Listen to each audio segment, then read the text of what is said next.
Hello and welcome to the Wisden Cricket Weekly podcast. As I'm sure you're aware by now, we're working with our partners Kia UK this summer. Kia have been embedded in the world of cricket for almost 15 years.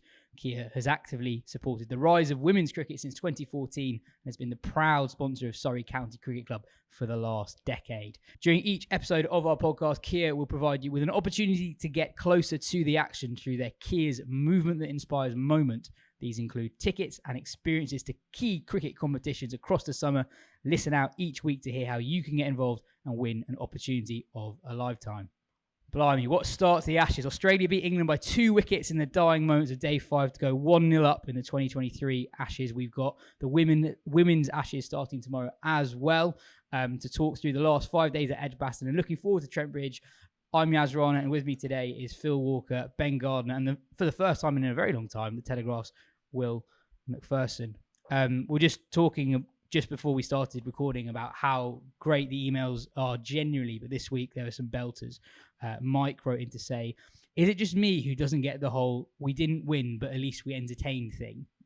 I don't get where this narrative that England are here to save Test cricket has come from. There isn't an issue with Test cricket in this country. Everyone I know has been talking about it for the last 5 days. It felt like England had the upper hand this entire game, yet they've lost it. I love the positive approach, don't get me wrong, but surely there is still room for some balance. Warner was right yesterday. England just handed Australia wickets. There's lots of talk about Australia's defensive approach, but have they just decided to restrict the boundaries and count on England to make the mistakes? I fear this is a big blow. Smith and Labuschagne didn't get a run in this test and England still didn't win.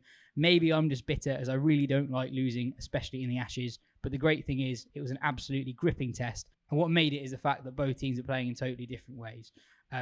Cheers, Mike. We had a lot of correspondence from children of the 90s who weren't particularly happy with England squandering a chance to beat Australia.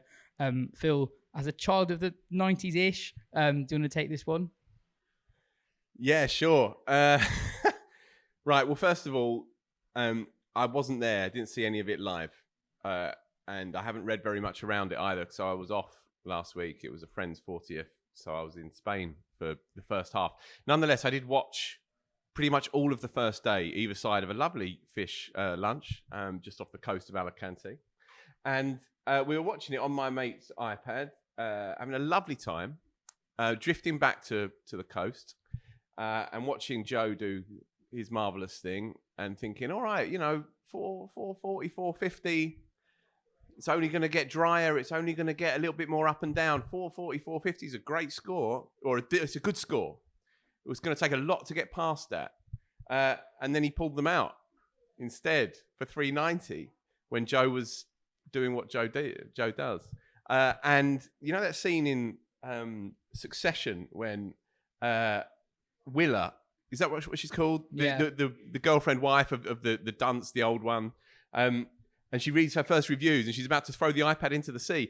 My mate had to restrict me and hold me back from chucking the iPad in the sea. I could not understand it. I found it beyond absurd.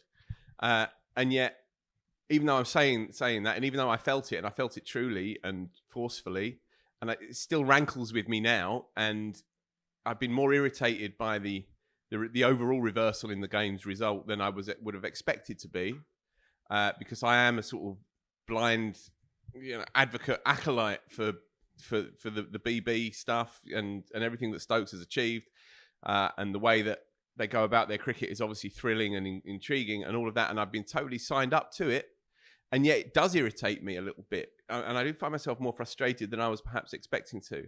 I have a monologue on this later on, but you just go and ask some other people first. Okay. Well, you were there for all 5 days. I felt the last day and the last hour or two, I felt it was really strange in that Australia really don't win many close matches, and certainly not against England. And even though the game was objectively close, I did think England would just get over the line pretty much at every point. Even when there was like 5 or 6 runs to go, I thought England do just win games like this.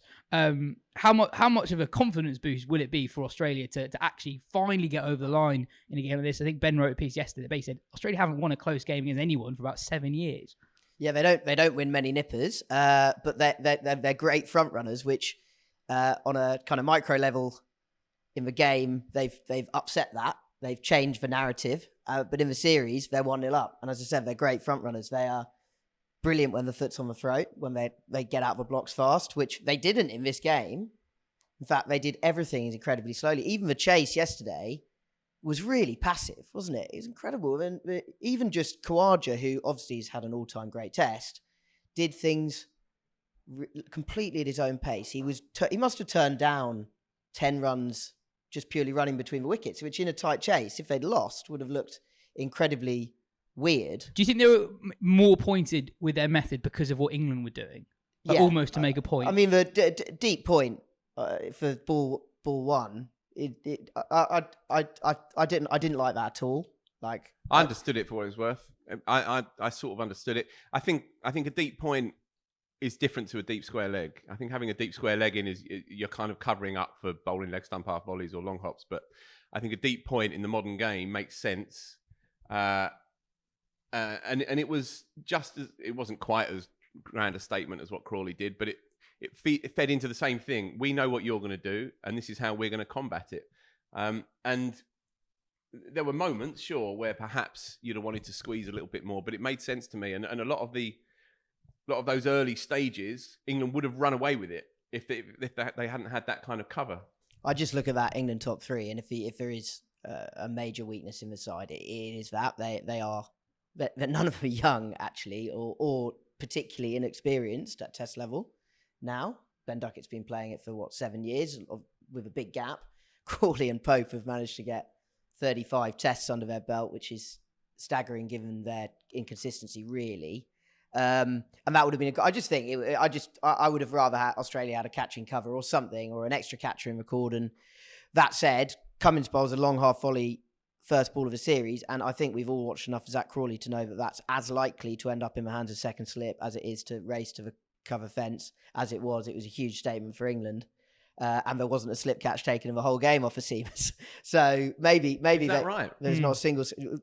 Root took one off Moeen yesterday, Travis Head. But off a seamer. None off a seamer, which says everything. And there was large periods of the game where there wasn't many slips in place because of the pitch and because of the way England play. Also, Crawley edged one. He got a genuine edge on the first morning and it fell short of second slip. And we know how hard his hands are. Don't often see that. I think one of the great things about this game, obviously, it was exciting, and actually compared to the last really good test England played just 2 games ago, there's something really good about games that aren't big comebacks, because when you have big comebacks you do get stretched of those games which can be quite dull when a team is building an advantage. There was no stage of this game that was kind of that you could take your eyes off, really, because never was one team too far ahead, and that's what was really exciting. But the other thing was just that it just shows just there is more than one way to do this thing. And I think it's difficult to tell with Australia how much it's like pointed because they want to be anti-England, and if England are doing something and being evangelical, they want to be almost like showily like, no, we're going to go exactly the opposite way. And how much it was just kind of pragmatism that they had actually just discussed what England were going to do and felt that actually like there are lots of ways we can try and go against this. We can put in 4 slips thinking that they're more likely to nick off because they're playing a cover drive every second ball, or they can think, okay, we'll let you score at 4 and over, and we'll back our bowlers to bowl enough good balls, and we'll back you to make enough mistakes that we will eventually, if we just kind of stick in the game and don't lose it in a session at any point, that if we're still there at the end, we'll be able to sort of get over the line, which is kind of what happened. I don't quite understand the criticism, or not criticism, but the way that Australia's approach has been pigeonholed or categorized as negative or rope-a-dope strategy. I don't really see that. I don't think that they've played anything. Do you not think in the way they batted more than the field settings? Like yesterday, but I mean, they went at 3.3 in the first innings, and they went at 3s in the final innings on a pitch which is tricky to score on. When England probably began that Australia's chasers marginal favourites, and certainly when Smith and Labuschagne went, they were definitely favourites. They had every right to play it like that, and it was entirely sensible, I think, to play it like that. The Bazballification of Test cricket is marvellous, but it doesn't necessarily need to feed into the best team in the world. They've gone about their cricket with there's absolute clarity and logic to me, and methodology behind the way that they approached that Test match, and I don't think it was a kind of standoffish riposte to England. That they they would have put one or two more men on the boundary than they would have done against, a normal team in inverted commas. But the way that they went about it with the bat made perfect sense. They lost a couple up top, but then they counter-punched with head. The big monster at 6, he got the life against Moeen first up, but then he worked into his innings well. I think like 35, 40 odd. Carey played very well. Again, a counter-punching knock. That's the way that you play a test match innings, or rather that's a way and an entirely legitimate way to play a test match innings. So I don't think there's much. I don't personally understand that idea that Australia were playing so-called negative cricket in response to England's crash bang wallop. I didn't really see it like that personally. Well, you can spin so many of the narratives either way. You can say that England, that sure they squandered opportunities to win or kill the game even, but they're also good enough to get into positions where you felt that they could control the game. And you could also say it's a missed opportunity not to win with Smith and Labuschagne getting 35 runs between them, but also, they're good enough this attack even on a pitch like that to keep them quiet. Do you think there'll be any change in England's approach at Lords? I mean, obviously there's a declaration's a big one, but I actually think the big one is how many runs they left out there in the third innings. The third innings definitely offended me a lot more than the declaration. For Joe Root batted so beautifully on Monday morning, but for him to get out stumped for the first time to Nathan Lyon, for 3 right-handers in the middle order, Root, Brooke and Bairstow, to all get out to Lyon. I don't mind. Lyon's had a hold on England's left-handers for years, particularly Moeen, but also Stokes. He's got him out 9 or 10 times. And I don't mind that because he's just such a beautiful bowler to left-handers. But I feel like Harry Brook just hitting the ball in the air at to mid-wicket where one of the best fielders in the world is hanging out. I found that so frustrating. And I think Root and Brook both got 46. Stokes got 43. And Stokes got out to a good bit of bowling from Cummins. It was an umpire's call, etc. But it was an incredibly frustrating third innings. But it was also completely symbolic of a whole game because you thought a team were just getting away every time then there was a wicket.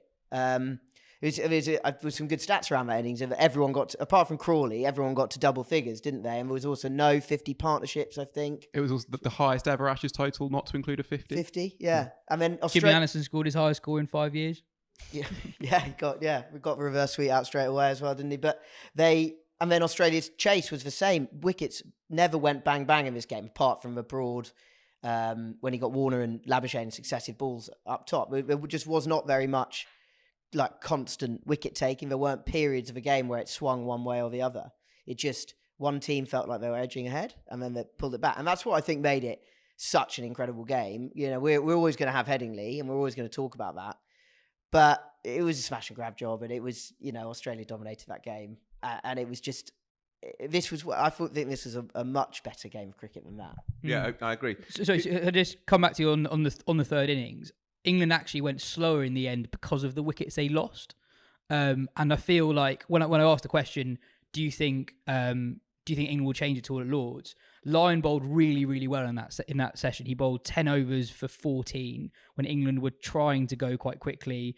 The field was pretty defensive and he didn't let England score ones, let alone fours. And I guess England basically just couldn't allow that period to go and just say that's Lions, but we're not going to lose wickets because they were going at a pretty good rate at the other end. I wonder if they could have that session again, or they're in a similar position at Lords, they actually kind of would be more okay just being like, okay, we're going to give you 10 overs where we actually score at a normal rate. I think Stokes is someone who learns. We have no evidence yet, but I don't think it'll be enforcing follow-on again. I think that was hubristic in Wellington. I think they did want to play golf. I think all those things are true. I didn't mind the declaration. I've said that, but I don't think in this series he'll be doing that again. If England have a good first day and they don't have 450, a real proper out of sight score on the board, I don't think he'll do that again. Yeah. One thing I haven't seen really made in favour of the declaration is that what it does allow you is your new ball bowlers longer with the new ball, if that makes sense, because you obviously get that break. And I wonder if they'll just feel like a tiny bit vindicated by the fact that Broad took those 2 wickets very late in that kind of extended opening spell. I guess it's an argument that loses a bit of legitimacy when Harry Brook is brought on to bowl so early. But then the other thing as well is then you just look at what the tail did in the game. For the last 2 wickets, England added about 60 in that third innings, and then obviously got Australia over the line in the 4th innings. And so actually, they might also just feel that Ollie Robinson looked pretty solid. I mean, like he did in his Test debut all that quite a long time ago, and there is actually they might have left more runs out there than they felt, and in hindsight might look back and think it's actually not that the difference between 393 and 420. They might think actually it was between 390 and 460, maybe even more if you've got a solid tail ender and a battery seeing it like a dream. It is truly mental that we've spent all of these years relying on Joe Root's runs, and like everything's, they've been so desperate for him to stand up, and this year they've declared twice on him at 100 and plenty. We don't need any more. We've got enough. Thanks, Joe.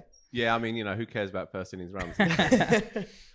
Yeah, do you think there is, you asked me right at the start about, as a child of the 90s or whatever, do you think there is a slight generational kind of discord here, right, between people who are used to England beating Australia, they haven't won here in 22 years, etc., and people who can only really remember the years and years and years of misery and humiliation and pain, which is what I grew up with.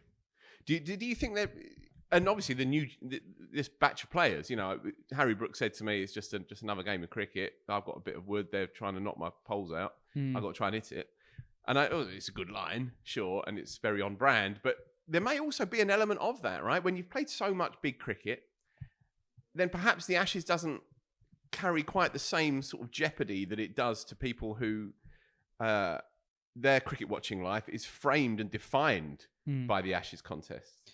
Yeah, I think there's probably like a pre and post 2005 Ashes memory thing. Like for me, my first series that I properly remember, I actually do remember 02-03 pretty well, but 2005 was obviously the first big one.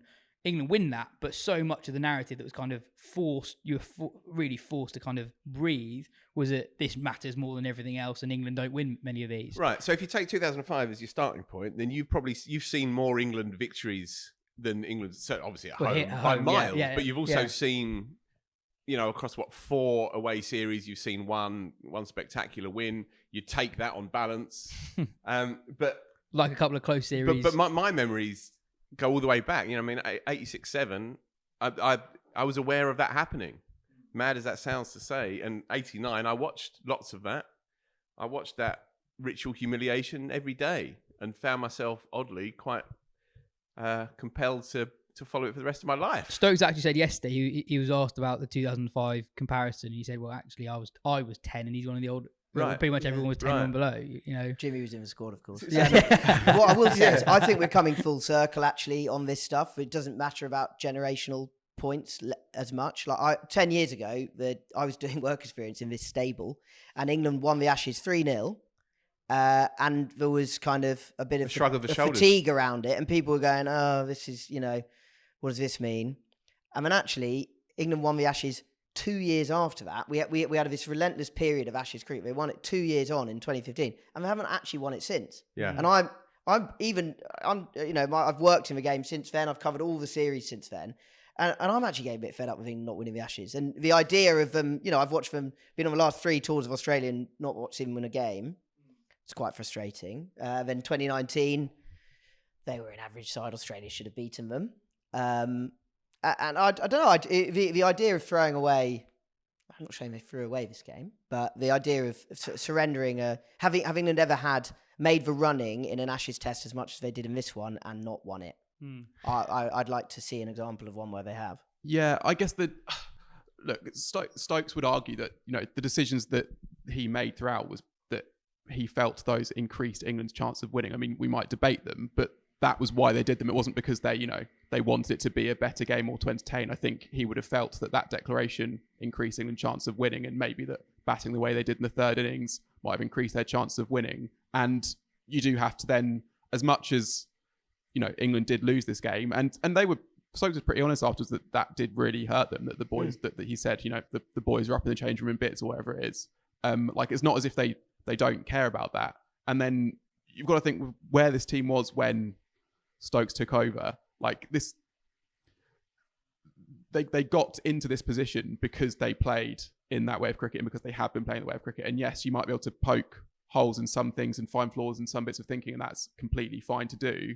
But overall, playing this way, they got into a much better position than they would have done if they continued on the path that they were going on, I think. Absolutely. And the only reason there was a result in this game for either team was the way England played. They rattled along at 5-over in first innings. They then pulled out. And it's ultimately, it was played on a pudding of a pitch, and we lost pretty much a day to rain, and we still got a result. And that you know, it's kind of incredible. That's all because of England. So, you know, I don't mind England's strategy. I think it's great. And it's won them 11-14 when they'd won 1 of 17 beforehand. It's just, would quite like to see them win the Ashes. I mean, if Australia played Australia on that pitch, that's that's not coming close to a result. No. I think in terms of what England did well, I thought it was actually really impressive how many chances they created on that pitch in the first innings in particular. And again, his on-field captaincy is phenomenal. Never seen anything like it. Crumbs of comfort, more than crumbs of comfort. England dropped a bunch of catches. They had 3 bowlers at one point. They gave a few wickets away with pedal to the floor, all the rest of it, and still were favourites to win the game for most of it, right? So if we're looking for the narrative of the 5 games, then it's quite an intriguing start to the series. And I think England look closely now at bringing in Mark Wood, if not for Lords, and certainly for the latter part of the series. England will win some of these test matches, I would predict, over the next few weeks. Because they have the quality to do so. They haven't actually played especially well here. Ben Duckett had a very quiet game. Ollie Pope didn't really get runs. He looked good in the first innings and missed a straight one almost inexplicably. Harry Brook, I thought, was class for both knocks, and yet walks out with 70-odd runs across the game. Now, in the other camp, they'll say, well, Smith and Marnus haven't got any either. Sure. But England have almost... There's a number of areas where they've almost contrived by accident to lose that game. If they'd picked up 1 or 2 more of their chances that they'd created in that first innings, they'd have had a significant lead and they'd have run away with it.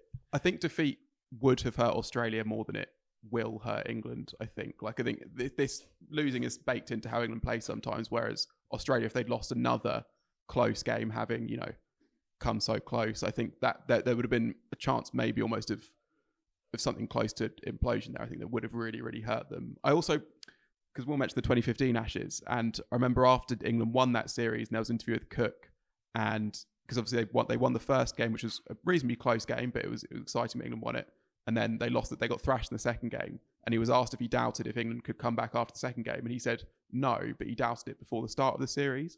And then when he saw in the first game that they could actually challenge Australia, then he was like, oh no, actually, even when they lost second games, this team is good enough to beat Australia if they play well. And I think that's what England will take away from it. There would have been some doubts, even if they wouldn't have said it. I think that, you know, they've done all this stuff, but it's the Ashes and that's different. And they've played the way they play, maybe even more so.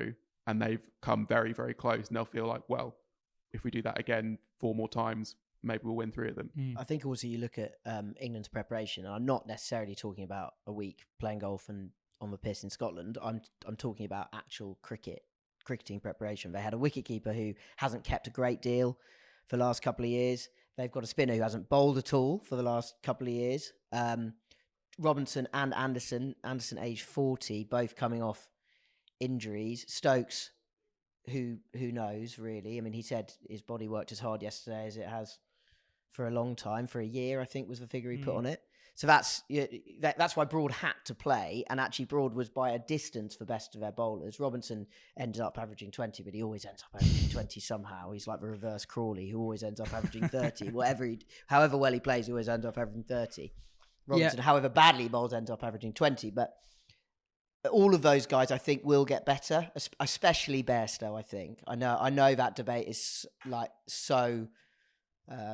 I've probably used the word toxic, but febrile maybe. But I do think he will get better. He's never going to be Folkes' level as a keeper, but Folkes is never going to be able to play the innings he did on day one. So on Broad, I think that's the best he's bowled in ages. I think he's had really good mini bursts over the last couple of years, but over an entirety of a test match, in every phase, I thought he was brilliant. Got a question from Nick, who asked, what happens now that Plan B has a blistered finger? Is Plan C another spinner from county cricket, or is it using Root? I thought it was an odd comeback test for Moeen. I thought he actually bowled pretty well in the first innings. He produced some brilliant deliveries. He went at 4s, but the fields that Stoke set were really attacking. He didn't have a long on, long off for basically the entirety of the innings. But then he was unable to bowl when he was most needed in the 4th innings. Phil, what did you make of his return? Do you think England should risk him if it is a risk at Lords, and if not, what do you think they'll do? Because I think that pitch was just surprisingly slow and receptive to turn, and I think the weather's pretty good for the next few weeks as well. I was really encouraged by how he bowled for the first hour and a half. But one of the voices in my head was my mate Batchy on WhatsApp, who said, "Look, his arm's going to fall off, mate. His arm's got before the game began." Now, as it was, his finger was in a mess, and I think perhaps everybody, apart from Batchy and one or two others, underestimated the sheer physical toil that it was going to take. For that first hour and a half, when you saw what Moeen has always brought to the table, a few drag downs, sure, but a bit of drift and flight and genuine grip on day two. It should have had two in an over, and a couple of jaffers as well, right? Let's be fair. So he was threatening good players. And then either or both, perhaps he got tired. Perhaps he got a bit mentally tired as well. And certainly we saw the state of that index finger, and it was very hard for him to grip the ball from there on in. I think it was punter, or it might have been Mark Taylor, but I think it was Ponting who made the point, I think on day 5, he's actually gripping the ball differently to try and avoid putting too much pressure on the tip of that index finger where the blistering was taking place. Ask a skin graft specialist, because perhaps you can turn that around in a few days, right? Perhaps the fingers are still just simply not battle hardened, not leathery enough to get through another test match. If it was happening on Friday this week, then you'd probably think no. But if it's happening a week down the line, then perhaps he has half a chance. I think it would be madness if he's fit enough to then just say, thanks for that, didn't quite work. Because I wouldn't say that it failed emphatically. But the gamble caught up with them, clearly. The physical gamble caught up with them. What I thought, aside from the fitness of the finger, I thought what was quite interesting is that even when Moeen was at his peak, that's not really how England would have liked to have used him in a home test match. Like when Moeen really came, when Moeen was really at his best, was in a game where you didn't actually need your spinner that much for the first half of the test match. Then when it starts spinning, he bowled a lot. Whereas, but because of how slow it was, he had to bowl so much more than he had to. Those were the days when Ben Stokes bowled 20 overs. Well, exactly, Yeah, right? And Stokes yeah. bowled 14 overs in the game, and somehow he's winkled a couple out, a couple of good players as well. It's like when Botham used to get Greg Chappell with long hops because he's Botham. But that's an obvious concern, right? And there were certain moments, you were there, Will, where it was crying out for Stokes, crying out for him. And you saw how gingerly, pardon the pun, he was tottering in last night. Well, also the set, that sense of theatre that he brings. Like the clock hit 5:30, and he was like, "Right, here I come." And It's we absolutely knew, ridiculous. And you also knew with his knee that there's a 6 over burst before the new ball, 11 overs to go. You just knew he was going to bowl 6 overs, no matter the state of the knee, and that's what he did. Yeah, and everybody knew in the build-up that the massive caveat to the Moeen selection was, what can Stokes do? Well, what we've known from this week, and again, it might be different next week, but you have to say it's doubtful. That brings into focus the spectacular gamble that it was to bring Moeen back. Yeah, and what I find interesting is the way the 3 physical gambles that England took at 6, 7 and 8 all bled into Moeen's performance. So if Johnny Bairstow whips off for Bales and stumps Cameron Green, Australia's innings probably doesn't last anywhere near as long as it does, and Moeen doesn't end up bowling 33 overs in the first innings, and his finger's not quite as bad, and he's more able to bowl in the second innings. Stokes is capable of bowling more overs in years gone by. Moeen has to bowl fewer overs, so both those things badly affected Moeen. His physical capability of getting through it. I actually thought he did exactly the job they asked of him. Create chances.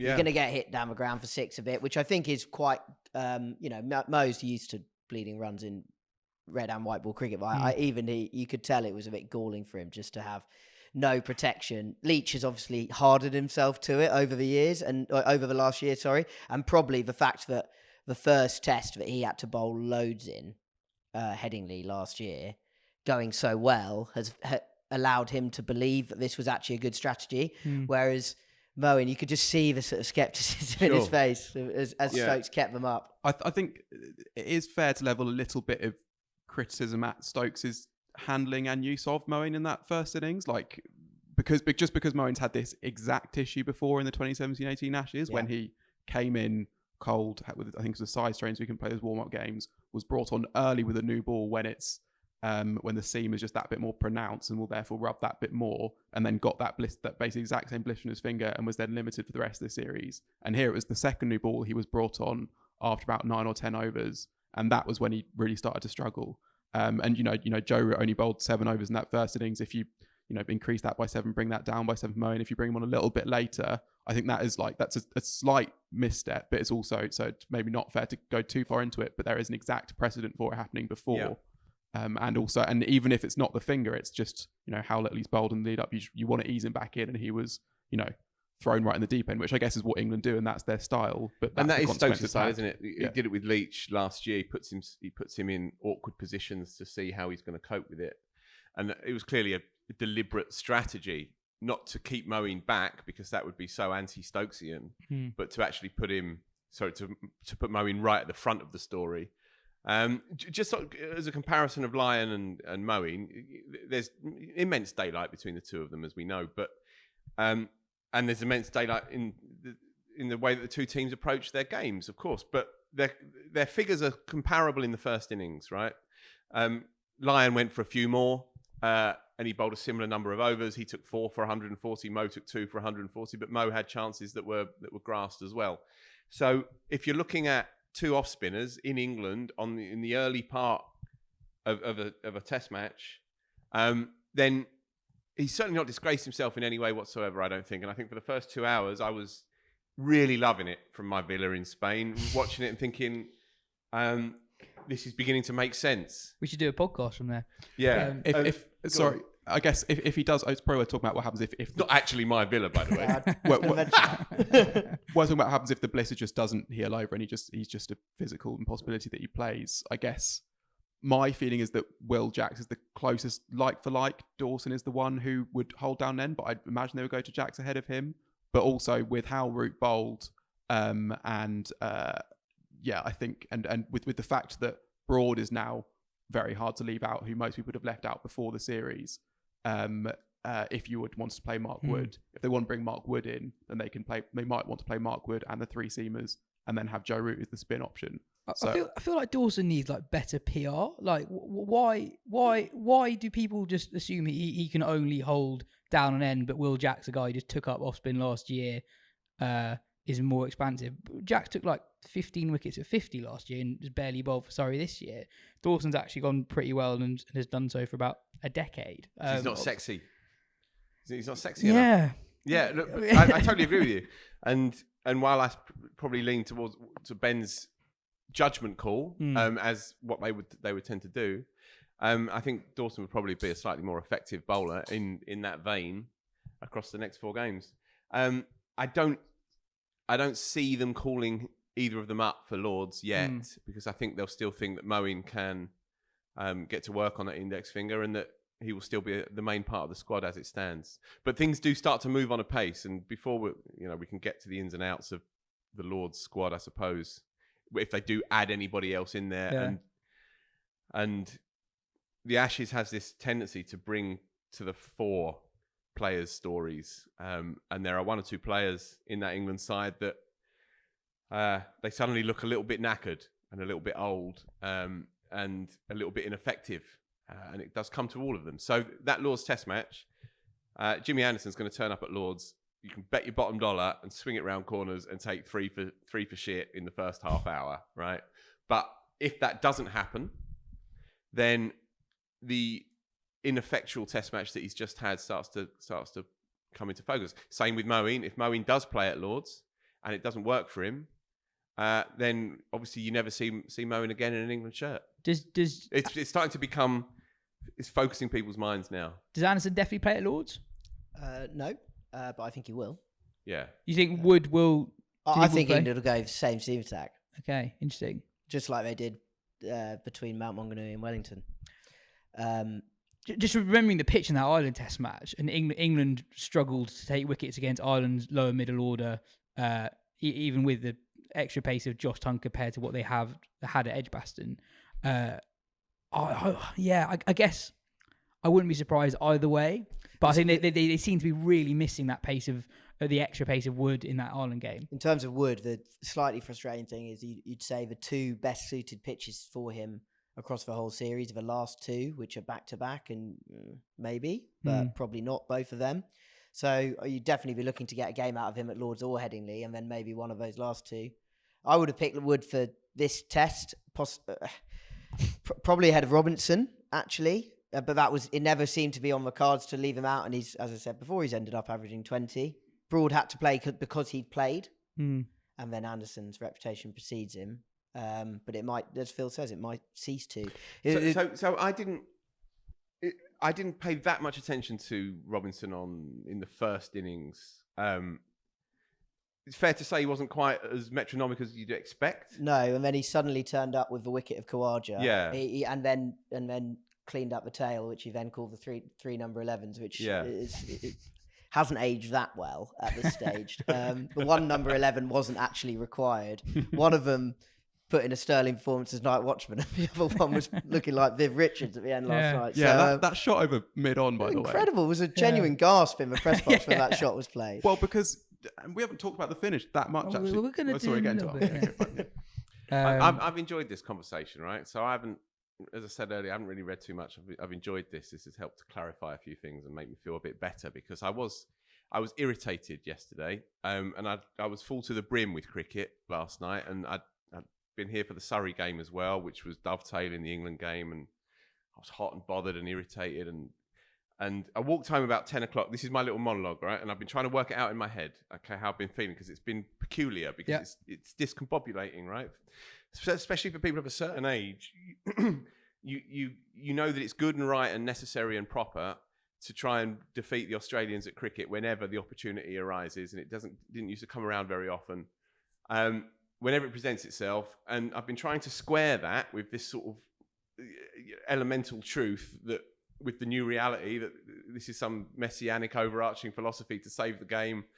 And really all I wanted was not to toss any wickets away on day 4 and bat them out the game, and then try and win the game on day 5. And I'm still stuck a little bit in that place. Anyway, I was walking home, and my dad sent me a link to a Chas and Dave documentary on YouTube, right? Now, you probably don't know who Chas and Dave are, do you? I do, yeah. All right, fine. Okay, well, if people don't, they're a majestic concoction of rock and roll, rockabilly, pub blues, banjo, virtuosity, legends of the game. And in this documentary, as I was watching it walking home, full to the brim with cricket, fed up with cricket, and Chas says on the documentary, and I've got the quote here, "There's a need for honesty, and what we do is produce honest music." I like that quote, and it made me feel better. And it made me sort of clarify everything that I'd just seen the last few days, right? Because everything else in Chas and Dave's world, success, money, is totally incidental to the doing of good things as well as you possibly can, and doing them honestly, week after week, night after night, and being faithful to your beliefs, to your understanding of how the world should be. And it made me happier and made me feel warm to be reminded of that fact when Chas said that line. And then, because I'm stuck in the cricket, I'm thinking, they're producing music for music's sake. They're producing art for art's sake. England are producing sport for sport's sake. The Ashes for the Ashes' sake. And it's all there for us just to take ourselves out of ourselves for a little bit and to have a nice conversation on a Wednesday morning around a table, and to remind ourselves that there's great escapism out there in the world. And this has given us something majestic to savour and to debate. And so I feel better about it, thanks to Chas and this conversation that we've just had here. What was it that your mate said about the comparison between football and cricket basically being about world peace? Yeah, that would be Batchy. That would be Batchy again. Yeah. I had a similar moment yesterday, actually, because I had an extremely frustrating evening. So the trains at Birmingham New Street just stopped for 2 hours. So it sounds like Will got the last one. It wasn't great. What time did you get into London? I got home at 2:30. Yeah. So there was no train from basically. What a pro back in the office. There was no train from 9:15 that left New Street to 11:45, and I basically spent those 2.5 hours on the platform various platforms because they kept on switching and kept on cancelling. Basically spent that time just thinking about a test match, going through it in my head, and also frustration at the train situation. Finally get on the train, still pretty pissed off just about many things. Sit down, just about to put my headphones in, and then there were a group of teenage girls who'd clearly been to cricket all day, and they were just comparing their trigger movements. And I was like, "Oh, this is that is what cricket's about. That is what cricket's about. Not when should we declare that exactly. Get up in the rights and wrongs of this selection or that declaration or this botched gig, whatever. No. That's the point. But plenty more of that chat to come. And just for play as well and as honestly as you can every single day. I think it's worth saying as well, just in response to the guy's email at the very start of the show, and he talked about re-engaging Test cricket in England, not something that needs to be done. I mean, firstly, it does a little bit, but also Ben Stokes' point with how England play, it's a bit about public stuff, but it's also about the players themselves. Like, I agree with this massively. I was going to say this. And when if you read that thing that you wrote before the start of the series for Players' Voice, he talked about actually that, you know, with the lure of franchise leagues, what they've got to do is make Test cricket a fun thing to play, not just to watch, but the players have to enjoy it. And that's part of what you're all talking about, is getting back to that first thing that you loved. And obviously that will bring people along with it, but it's for the players as much as it is for the fans, I think. And, you know, if this thing's a slog, then the other thing is going to seem more attractive. If this thing's really fun, then they'll find time in their lives for it, I think. I think that conversation, well, those words they say is a window into their minds, and the fact that they know there is a quick buck waiting for them, much easier. And if they go and follow that path, then the Test cricket that we all watch is diminished. So the saving Test cricket thing is very grandiose, or completely absurd, obviously, but there is just something there. But if they did all just go and wander off to the franchise circuit, this product that we're watching would be completely diminished, and it would be rubbish. So that I think that is more. It's more about that than, obviously, the Test game in this country is in rude health right now. It'll be interesting to see next summer when England plays 6 tests against Sri Lanka, West Indies, and probably Zimbabwe. Yeah. Let's see what we're saying then. The counterpoint to your trigger movement conversation that you watched, Hen Cowan, your friend and mine, was in Abuja in Brixton on Friday afternoon. Cricket was on. No one was watching it at all. But then that was the day after the absurd declaration, and they were probably just thinking, "Well, I can't protest." Stomach this." Yeah, it's a protest, exactly. That. Before we head to Butch for his thoughts, this episode's Kia movement that inspires moment is that Kia, proud sponsors here at the Surrey County Cricket Club, are giving you the chance to win a pair of tickets to Surrey Sussex in the T20 Blast on June the 30th. For a chance to win those tickets, all you need to do is enter by clicking on the link in the description. Here is Mark Butcher doing his best for 15 minutes to not say, "I told you so." Mark, we're talking, just 12, 13 hours after it all finished yesterday. An amazing finish. Australia don't actually win that many close Ashes Test matches, so it was a weird feeling to it in the end. There are so many moments from both sides across the game that could have gone slightly differently, then you get a different result. What are your initial thoughts about the 5 days overall? It was a hell of a Test match. That is for sure. I guess, and this is quite personal actually. Like that from a personal point of view, I didn't enjoy it very much, and I think the reasons behind that are the sort of all of the years of playing against and watching England teams play against Australian teams and getting their pants pulled down basically. And having the feeling throughout this Test match from day one, you know, winning the toss on a great pitch or the rest of it, that kind of the game was and should have been ours, and that we kept offering them routes back into it. I mean, that they were tenacious, they played brilliantly. You know, the run to pull off the run chase was fantastic at the end. But I just kind of had this horrible feeling all the way through that we'd given them opportunities. We kept giving them opportunities to stay in. And be there to win the game, and in the end they turned around and won it. And that from a kid of the 90s, or from a player of the 90s and early 2000s, sort of sticks in the throat a little bit. I guess England have come a very long way in a very short space of time. They got absolutely demolished out there, and there are some sections of the media are trying to give judgment on the brand of cricket that England play.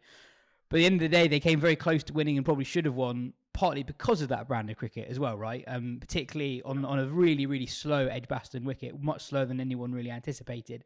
England were really good with the ball. They created loads of chances and really should have won that game fairly comfortably had the chances been taken, had the feet been below the line.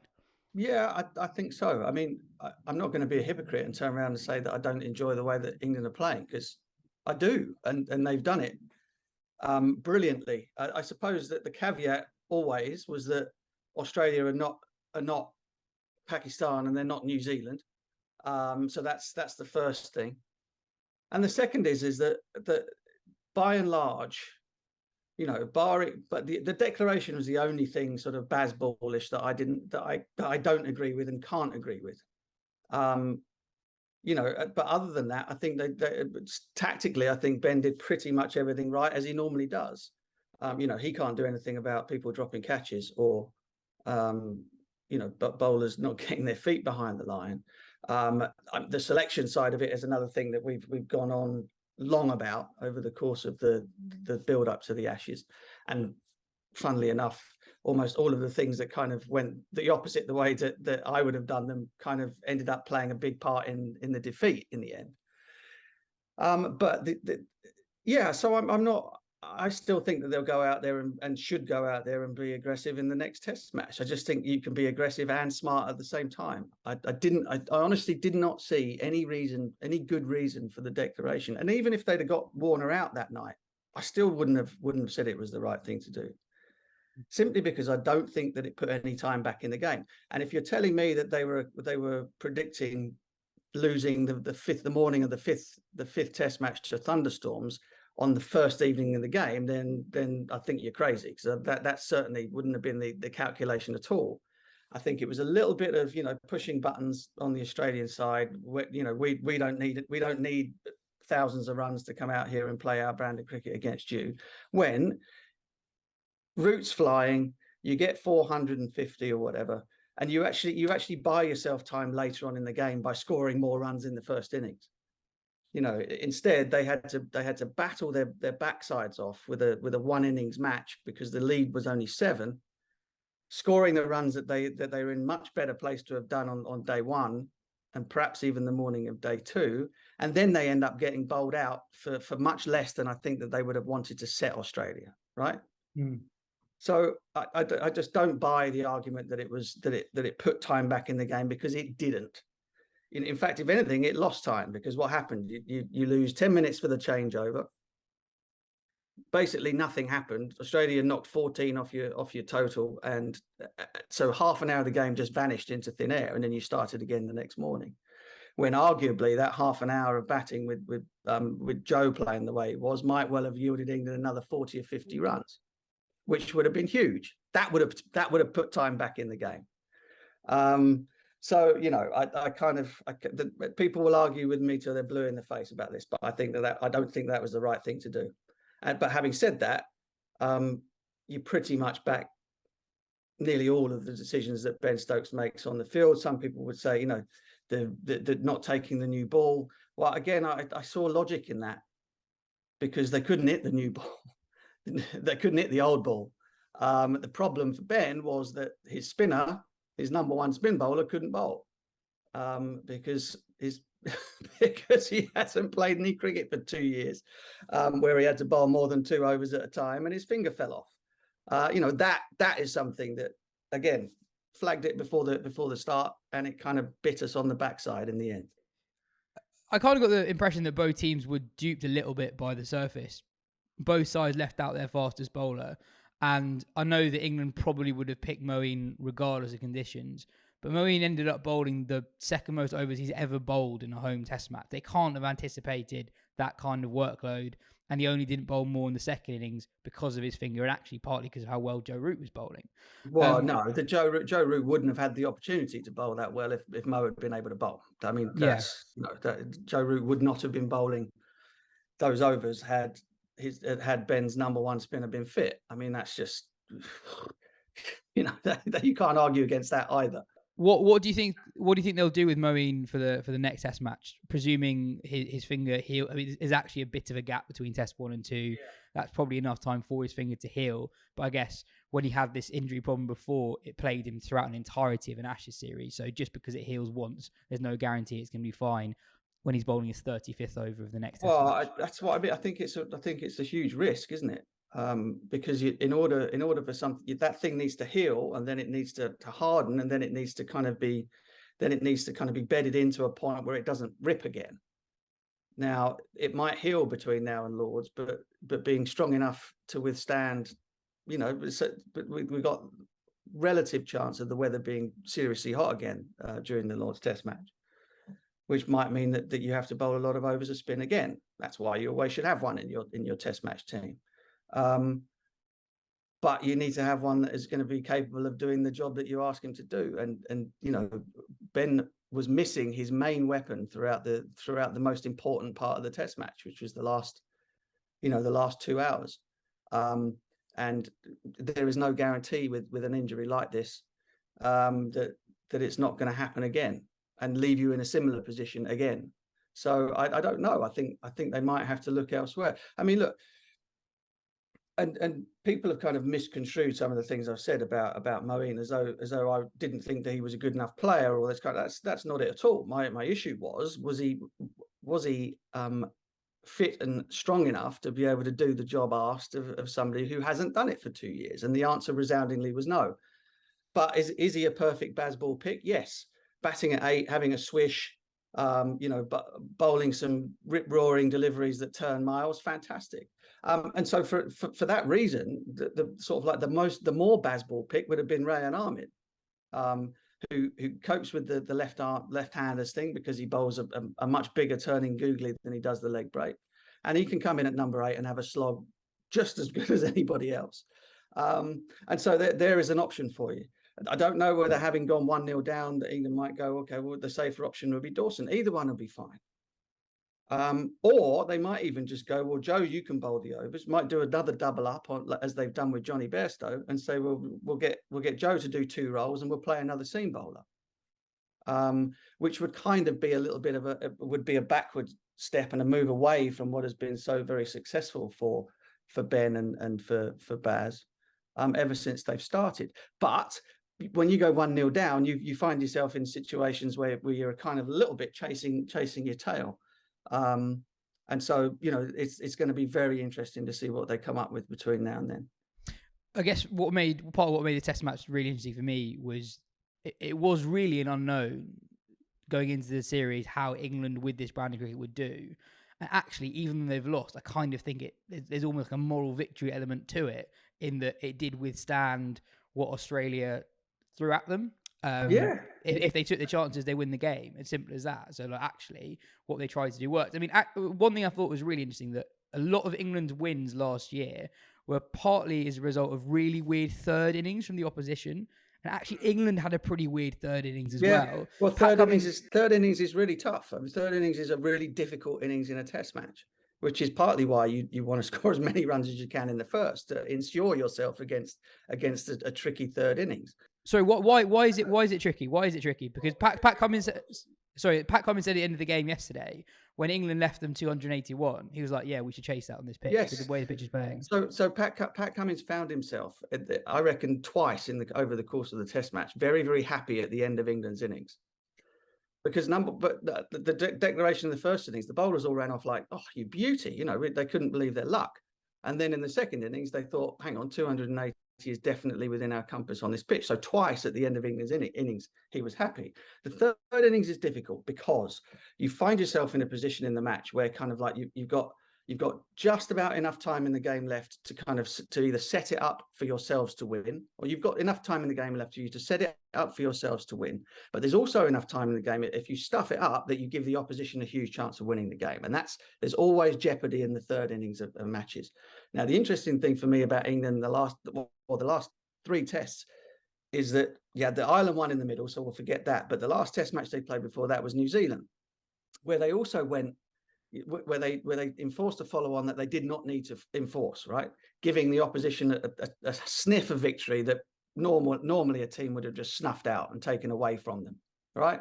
So the game goes down to the last run or whatever it is. Brilliant. Well, rah, rah, rah, rah, rah. But you don't end up winning the series and you lose the test match. I don't know. My old professional brain struggles to come to terms with the idea of giving the opposition a chance to win a game that you would win easily anyway. That blows my mind. I get it when there's the time is running out and you're needing to try and make something happen. But in a circumstance where you don't have to make something happen and you would win the game anyway, that blows my mind a bit. And so I hope that explains. Finally, Ben Stokes, if you compared the end of the Edgbaston test to the end of the Wellington test match, they were all smiles when they lost against New Zealand at Wellington. Stokes yesterday was gutted, and he said that his team were in pieces. Do you think that ruthlessness that has been missing from England, killing games off at those moments when they're properly on top, do you think they will actually, they won't admit it, but do you think they will actually be a bit more ruthless when those moments come up in following test matches? I think so, because losing really hurts. For some of those guys, it's Ollie Robinson's never played a home Ashes test match before or whatever. For some of those guys, that entire atmosphere, the entire jamboree of that test match will have been something very new to them and something that they will never forget. But they'll also never forget the feeling of having lost a game that they probably should have won. And so you get a little bit of pragmatism will feed itself in. And again, I have to reiterate this. I love Bazball and I love what they're doing. I just don't understand in circumstances where you don't need to, where you would give the opposition more of a chance than they deserve.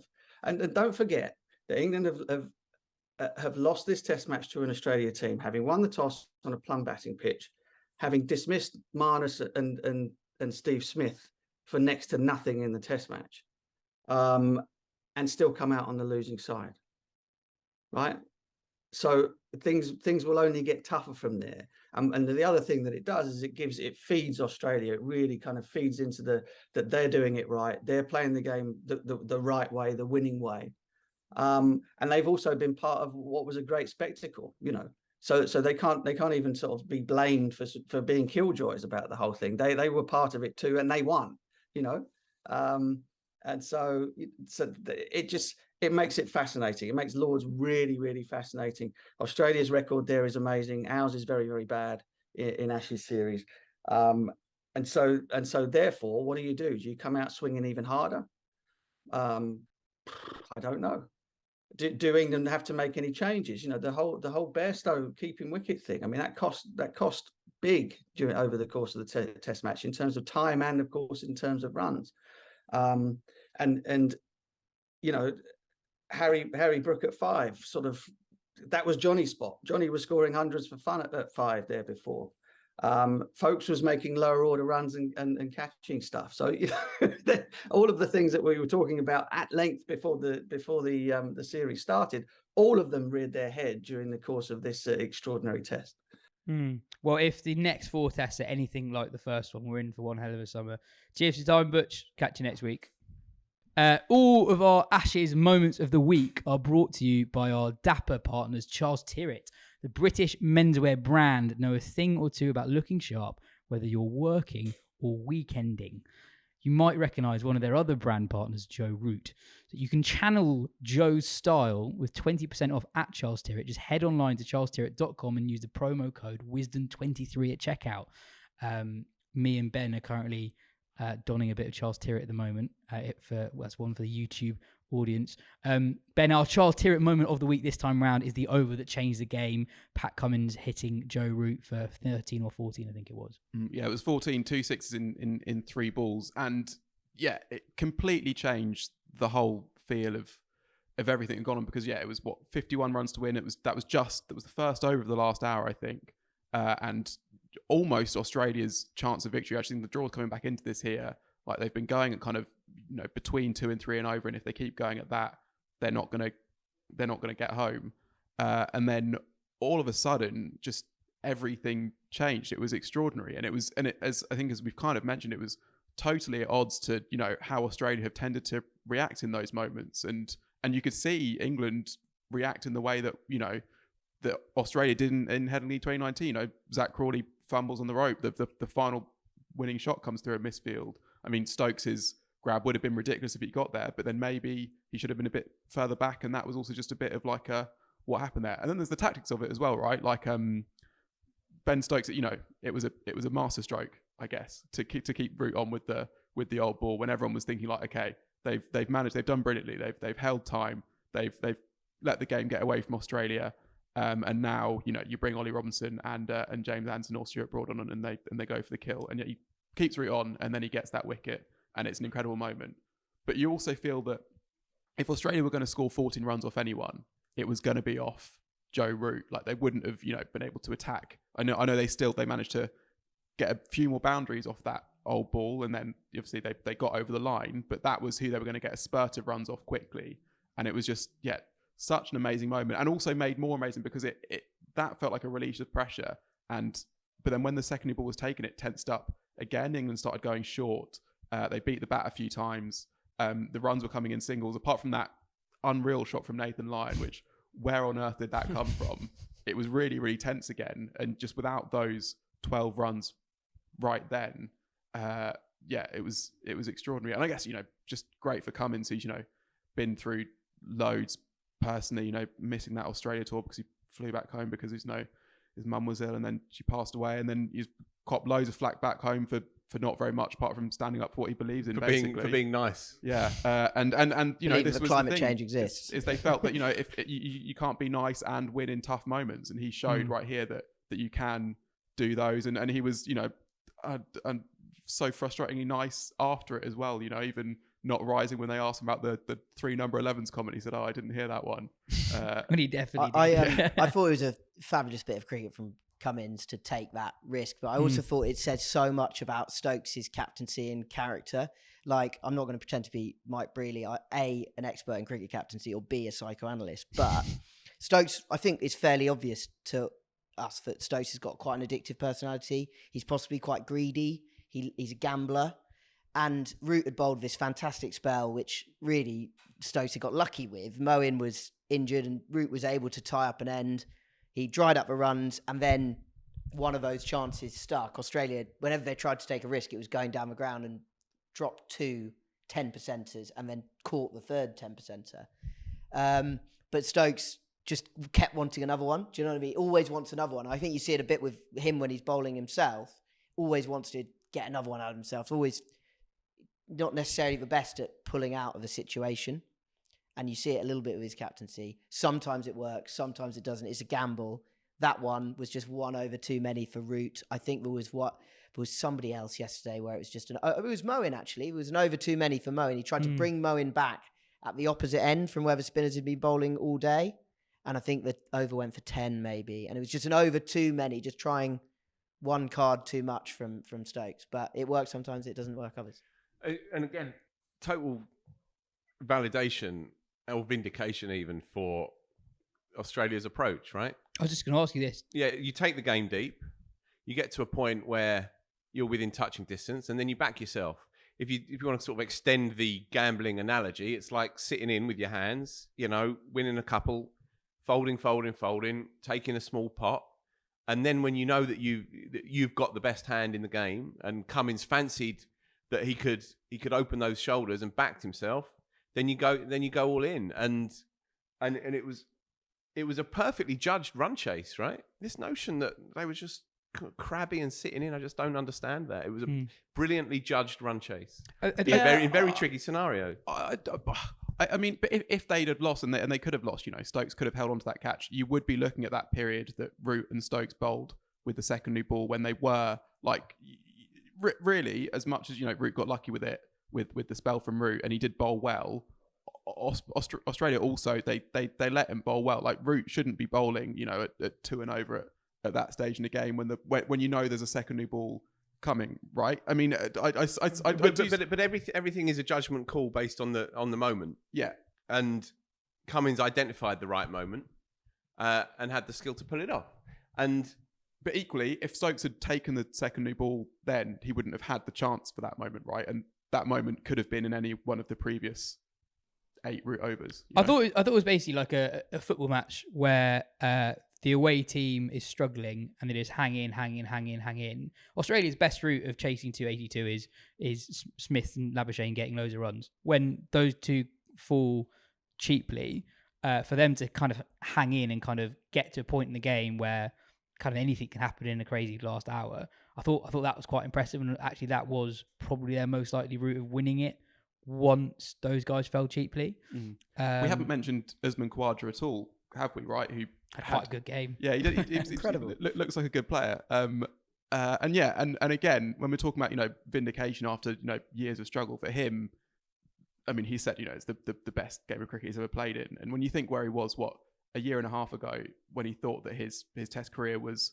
done, and it basically was done, right? It's only a COVID test for Travis Head that means he comes in, and even then, Head's ends up player of the series. He thinks it's going to be a one-off game, makes 200, so he's undroppable, and then has been like one of the best players in the world ever since. Got the best average for an opener of all time, and has at every point basically vindicated the things that people have held against him. Like they've said that he can score runs overseas. He goes and has like an absolutely incredible series in Pakistan. They say he can't do it in spinning conditions, and he's their best batter in India, including the highest score of a test on an absolute minefield. And then they say he can't do it in England, and he comes here and has this absolutely incredible test match. And I think you've made the point before. It's interesting to contrast him to David Warner, and the two have very similar records now, albeit with Warner having played twice the number of tests. And you look at all the things people hold against David Warner, the fact that he's, his record is skewed very much towards home and those types of conditions, that he's never really done it in Asia and in England.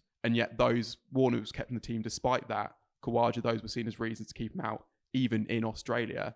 And it's an interesting disparity there. And you wonder if Khawaja had been given Warner's opportunities, what would his career look like now? What would we be saying about Usman Khawaja? Yeah, it's pretty good, but we could be looking at, like, as Ponting said, ever since he'd made his debut, he was one of the best 6 batters in Australia.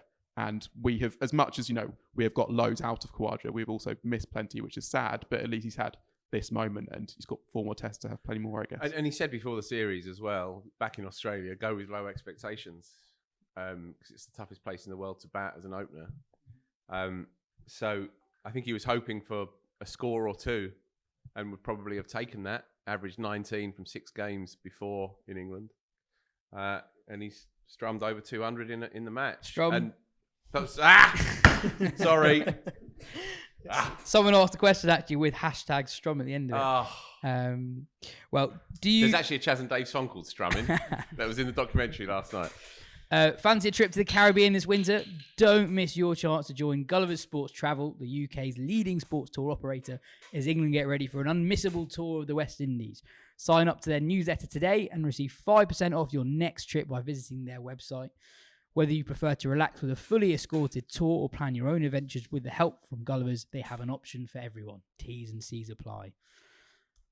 The Test summer does not relent. The Women's Ashes Test kicks off tomorrow. That's Thursday. England named their 11 this morning. There will be Test debuts for Danny Wyatt, 12 or 13 years into her England career, and perhaps most interestingly, Lauren Filer, who's yet to play for England in any format. The big name omissions, I guess, are Alice Davison-Richards, who scored 100 in England's last Test against South Africa last year. Alice Capsey, who's obviously a superstar. I've written down superstar in waiting. She is just a superstar. And then Izzy Wong, who was excellent in that Test against South Africa last year, and like Capsey, is someone who enjoys the big occasion. Ben, those are 3 pretty bold calls. What do you make of them? Yeah, it's interesting you say that Lauren Filer's, I mean, I guess, I say Lauren Filer's the biggest call because she has come from absolutely nowhere. But I think that can happen more with bowlers than with batters for women's Test, because you've got to go on gut feel, because you're looking for bowlers who can take wickets in situations that don't really happen at other times in the women's game. And if you're in a squad like that and you impress in the nets or in a warm-up game or what it might be, then you're going to have a chance of playing. Matt Mason has said, he's England's bowling coach, has said she looks quick, or that she is quick. From watching highlights, she doesn't stand out as being noticeably quicker than, I don't know if she'll be Izzy Wong pace. I guess we'll see on the speed gun when that Test starts. But it does look like she can swing it both ways, which can make a big difference, because you can actually work a batter out. Then you can have a plan and stick to it. But I think if anything, I'm actually more excited by Wyatt playing. I mean, just because I love watching her play. She's long been one of my favourite players. But it's also just a sign of how England are going to go about it, which I don't know if it's in inspired by Stokes and McCullum or not, or if they've just sat down and thought, actually, we've drawn so many tests, we need to do something a bit different. It's definitely the right place for her to bat as well, isn't it? Yeah, number 6, yeah. But yeah, I mean, and it's a very watchable team, actually. Sorry, Ben. Very watchable. From, Heather's class, obviously, at 3, but Tammy Beaumont, Emma Lamb, good, aggressive openers. Tammy's coming off the back of a double 100 in the warm-up game, and then obviously Nat, Sophia Dunkley, Danny Wyatt, and Amy Jones, is a watchable player as well. That's not just a front foot middle order, but it's a really, really watchable one as well. And as you say, Ben, it's a mark of how they want to play their cricket. Yeah, I mean, so they scored. England played Australia A in a warm-up game, and they scored 650, including 500 runs on the second day itself. And then England A also had the better of a warm-up game against Australia's more first string. I mean, it was a bit of mixing matching going on, and you can't read too much into those, but that they will be impressed. They'll be encouraged by that. I suppose the other interesting selection-wise actually is that Lauren Winfield-Hill was the captain of that A team and made a century. It's not like she had a stormer in that game, but they've clearly seen they know exactly how she's going to play, and they really feel that fits in. And just with it being a 5-day test, and with England having picked that lineup, you think that there's going to be a result one way or the other, and it will probably be very, very exciting. It's just the England 11 is just a show of how little Test cricket we see. If you'd had a debut like Izzy Wong's and Alice Davidson Richardson's last year, and they hadn't played the next game in the men's game, everyone would be saying it was a scandal. But it's a year ago, and things change. Izzy Wong's obviously got incredibly high ceiling, but by all accounts, maybe hasn't been as consistent in the early part of the season as she'd need to be to make that team.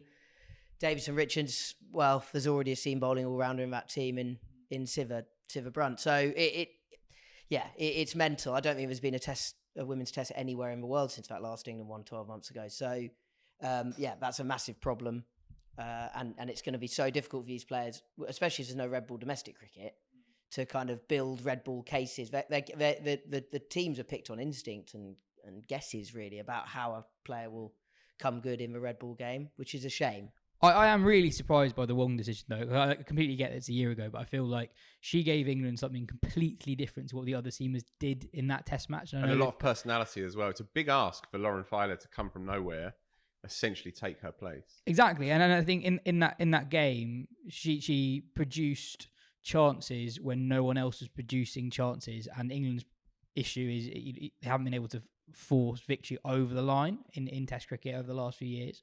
And I think Wong gave them something that the other seamers, although who are probably all more accurate than her at this stage of her career, didn't do. And I think if you've got Siva Brunt as an all-rounder to complement 2 other seamers, you've got 3 other seamers, and in Sophie Eccleston, you've got probably the best bowler in the world. I think you can kind of afford Wong, but maybe Filer provide something very similar to Wong. I think there's a lot of encouragement from those 2 warm-up games. So England A versus Australia-ish. That 3-day game was a draw, but England were well on top, scored over 500 and bowled Australia out for less than 300 in the first innings. Beth Mooney scored 100 in the first innings, Annabelle Sutherland in the second.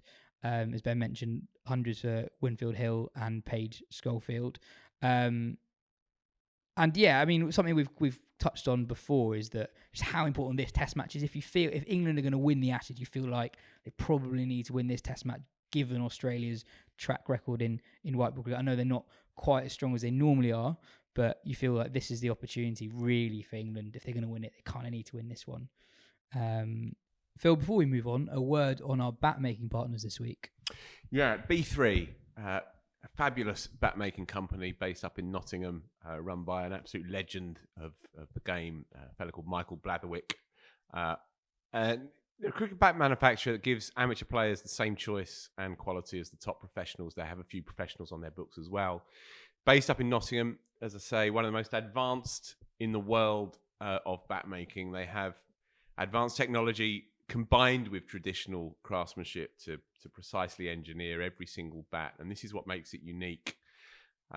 There's the series range, which contains 8 of the most popular current shapes, as you'd expect, based on customer trends and so on.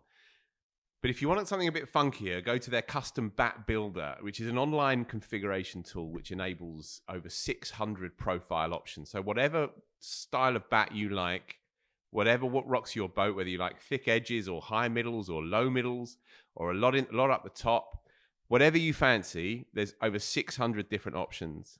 Finally, if you have a great bat from your past that's seen better days, and they have the bespoke service, which means that they can create the bat that is a complete replica of that favoured bat that you once had.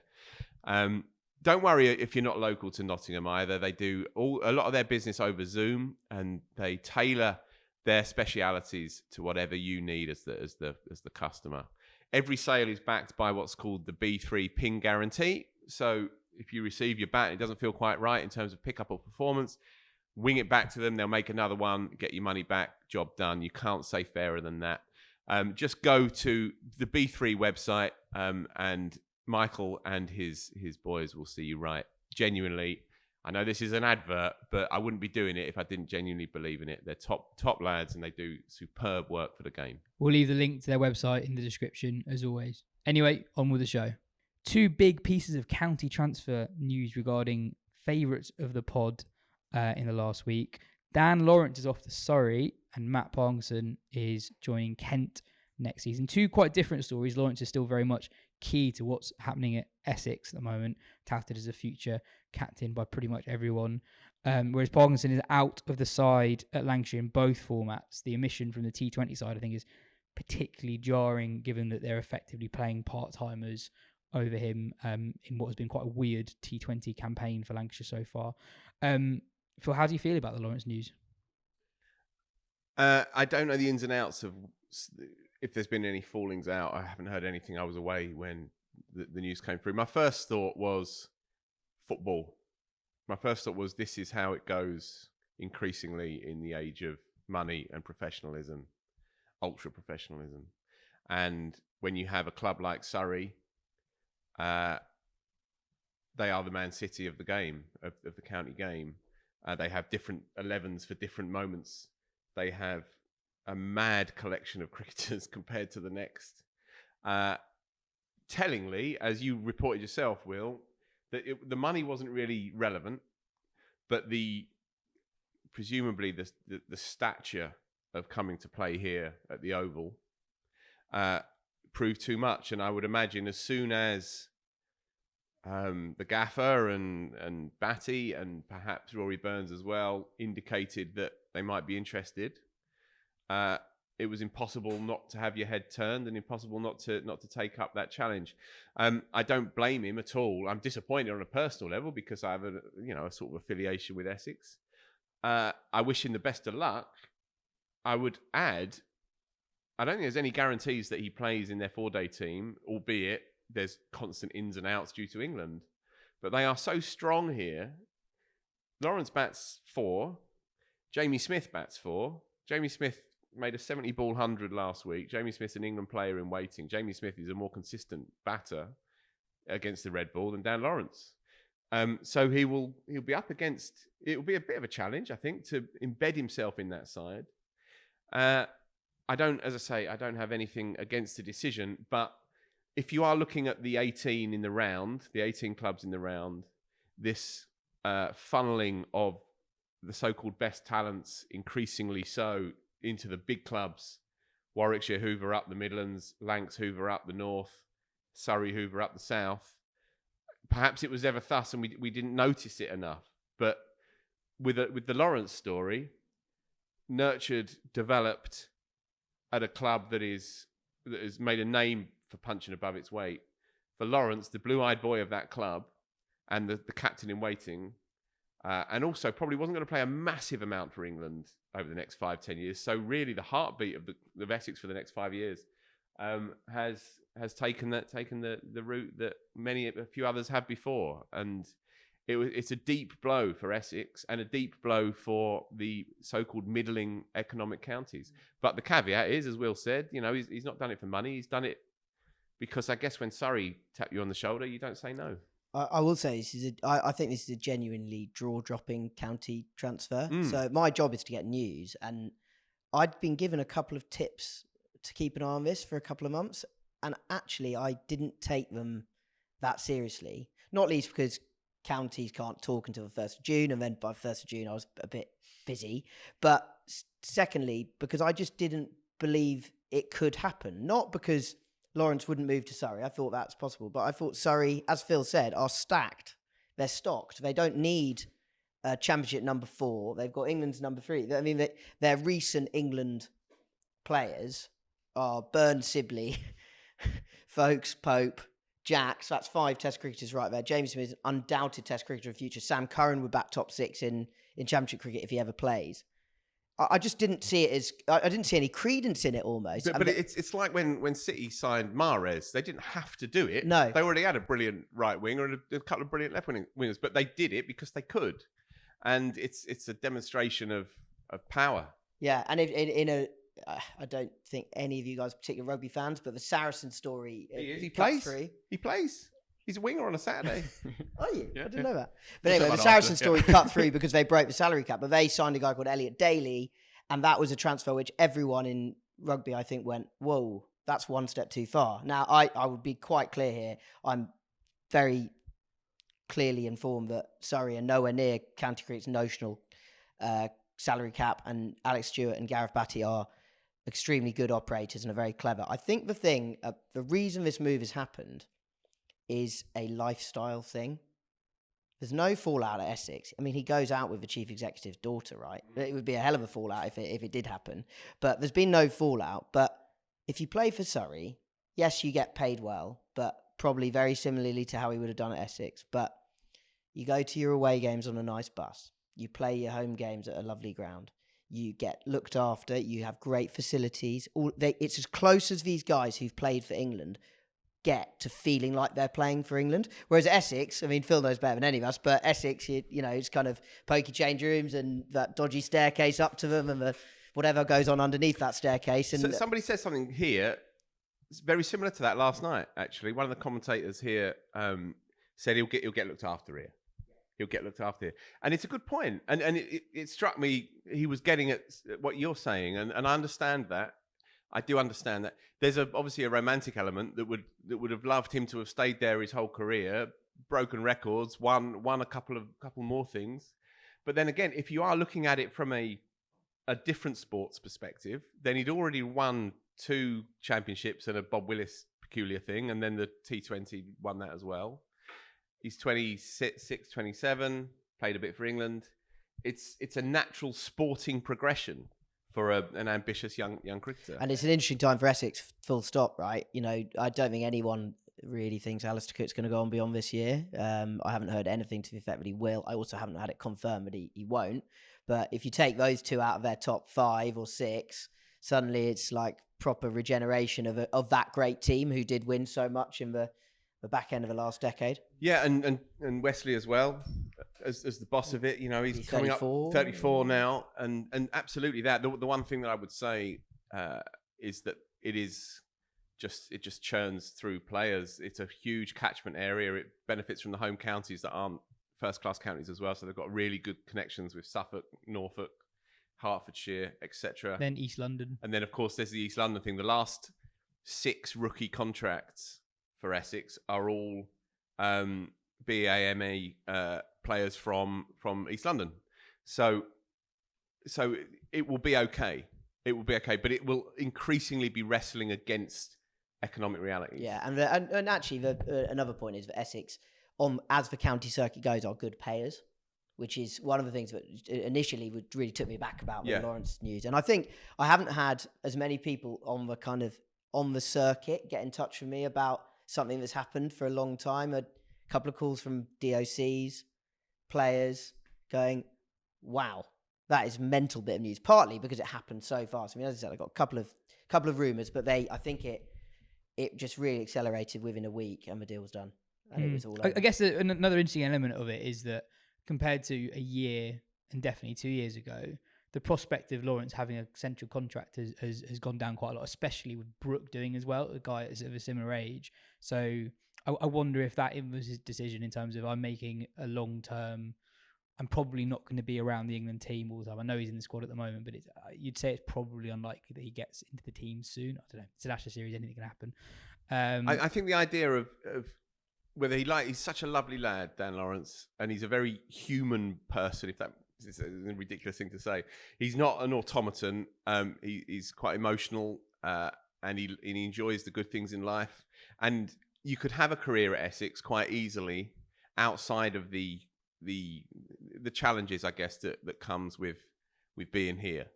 And on a certain level, I applaud him for taking the plunge. It has echoes. Obviously, they're very different players, and Ram Prakash was a machine at Middlesex, but it does have an echo of that. That you make a kind of slightly controversial, jaw-dropping, as Will puts it, decision to move. In Ram Prakash's case, 10 miles south. In Lawrence's, 30 miles east. West, sorry, yeah, to here. Yeah. I actually thought of another one. The bloke who Dan Lawrence probably is most trying to impress on the planet at the moment after Brendan McCullum, Ben Stokes, is Rob Key. And this is the move that Rob Key was never quite brave enough to make. Yeah, right, yeah. And maybe there's a little statement there that I will try and further my career and play at this place where everyone wants to play. And is there an argument that this is his best route into being the next person that gets a long go with England when they do have to pick another batter? Because as talented as he is and as good as we've all seen him be, he averages less than 36 in first class cricket, right? Like, I know part of that is his own fault. We've all seen him throw his wicket away when he's well set and had our head in our hands over silly things he's done. But equally, if you're playing at Surrey and you're playing below a top three of Burns, Sibley and Pope, you're going to get some good platforms on some good wickets. And that number, just that number in the first class average column does still matter. Like if he can push that up to 40, if he has a season where he starts with 300s in 7 games or whatever it is, that will move him up the queue, and he has a better chance of doing that here maybe than he would have done at Essex, possibly. He has been playing for 10 years now in the professional game. He's still young, but he's played a lot of cricket. And look, what a fan I am of him, and I would love him to get 2,000 runs out there next year for Surrey and make his way back into the Test team. But I've watched him really, really closely. I've watched basically every first-class game he's played for the last 3 or 4 years. And there are technical issues that he's not eradicated. And I wonder if we've got to the point now where they're just embedded and you make what you have as best as possible. And that would be, of course, very Stokesian to have that approach. It's not really about how you do it, but what the results are, outcomes based, etc. He's actually one of the most Stokesian picks. Indeed, which is why I think is why he's in the squad. Yeah, and he's a lovable bloke and a compelling cricketer for sure. But I don't think. Well, I have my concerns that he will ever be a consistent player. That he's ever going to be a runs churner. And perhaps playing here is the chance that he needs to try and confront that point. Yeah, I mean, you guys mentioned the stacked Surrey middle order just after we recorded the last pod. That stacked middle order chased down 500 against Kent in the 4th innings. Sibley scored the slowest ever county championship 100. Great juxtaposition with Jamie Smith, who scored his second exactly 70 ball 100 this year after doing it for the Lions. Did you not speak on this last week? No, so it's been 9 days since recording. So this happened 8 days ago. So it's second largest chase in championship history? By one run. Eighth in all first class. And highest championship chase for like 93 And strolled it as well. Yeah. And if you are... Folks 100 as well. And if you are... All right, Lancs are sort of struggling a bit, but if you are Warwickshire and maybe Essex holding on to the coattails a little bit, Lancashire come here in a few days' time. If you look at that, you just go, oh, fuck it. Especially because in that round of games, Warwickshire were absolutely miles ahead against Notts, and then Joe Clark's got a double 100 to make that draw. Surrey were miles behind in their game, and you'd expect from where they were after the first set of first innings that they're going to lose it. For that round to end with Surrey winning it and Warwickshire not getting the win. It already felt slightly inevitable, and now it's... Yeah, I saw... I was at the game last night, Surrey, Glamorgan, and Glamorgan had a few... This is in the T20, obviously, and Glamorgan had a few players out. Ingram wasn't playing, and Douthwaite was injured, and Neese's obviously with the Australian side. But the gulf was really stark. And I think a dynasty is on its way here. There's going to be white ball tournaments that they're not going to win, and weirdly they haven't won one in many years. But I think as a red ball setup, they're going to be broadly unstoppable. They're going to win. They're going to do a city. They're going to win 4 and 5 at least, and they're going to start picking up white ball tournaments as well. I think it's such an incredibly well-run club, and they make the most of all of their advantages. No one can knock that. I don't think. In a weird way, people might not like to hear this, but actually, in a weird way, they are disadvantaged by a salary cap system. If it was a football-style financial fair play system, Surrey would be so far ahead, so much further ahead than they actually are. As it is, they are constrained by a salary cap, which isn't affected by how much the club brings in. Whereas if it was football style, where you spend what you earn, essentially, it would. Yeah. But Surrey 2s would probably be in Division 1. Genuinely, like if it was like that, because the club is such a commercial behemoth. Like they could be even bigger and nastier than they are. Yeah, but they do it very cannily because they have players that are white ball onlys who, if Laurie Evans was a part of any other club, then they'd be saying, please play red ball cricket. Yeah. You know, Reece Topley, okay, he did play a bit of red ball, but he's paid as a white ball cricketer broadly. And Roy, of course. And so they have these players, top quality players that would be the golden boys at pretty much any other club in the country, who only emerge for a month or a month and a half. Sibley, obviously not going to hit a white ball. It's just a brilliant system that they have going. Yeah, I mean, one for the listeners actually. Can people think of a more stacked county side with English talent? Like, just forget the overseas. When Lawrence comes in, that is basically a top 6-7 of players who either are currently playing for England or have recently played for England. Ben, on the other piece of big transfer news in the week, Matt Parkinson's gone to Kent. Kind of makes sense for all parties. Not in the side in red ball or white ball at the moment at Lancashire. Yeah, less surprising than the Lawrence news, and as we just talked about, sounds like Kent need a bit of help in the 4th innings as well. It's just amazing how far and quickly Parkinson's fallen from a year ago when he was making his Test debut and did okay, wasn't overawed by that. It's not like it was a sort of Simon Kerrigan situation where he comes in, gets absolutely smashed, and then he's kind of half the bowler after that. It's and he still played for England a couple of times after that in white ball cricket, and yet since then everything's basically dried up. Even towards the end of that summer, you had Tom Hartley coming in, and you could sort of maybe see a bit of the direction of travel. He then doesn't really play. I don't know if he didn't put his name in for white ball stuff over the winter because he felt there was something wrong with his action, or if he just wasn't getting picked up in these leagues, and the phone wasn't ringing. But he goes and plays first class cricket in Zimbabwe to try and get back some sort of form, and then can't get back into Lancashire's side now. So it had to happen because you can't have a player that talented not playing cricket, and he could have just kind of withered away up there. So it's good that he's made the move, and also maybe there's an element of is there almost a bit of growing up that can be done by moving to Kent, that he can a different set of circumstances, sort of you can't get much further from Lancashire than Kent, I guess. That he can go there, he can just reset himself. He'll be in the team because they'll have fewer options than Lancashire do, and can maybe sort of rediscover what made him such an exciting cricketer. Because at the moment it's a sad tale, but hopefully this is maybe the beginning of the light at the end of the tunnel rather than sort of a step downwards, I guess. Ben, it's been 9 days since the last pod, and there's loads of stuff that's happened that we'd potentially fill 25, 30 minutes, which you can't do now. You've got a minute to tell us everything that's happened in the world game.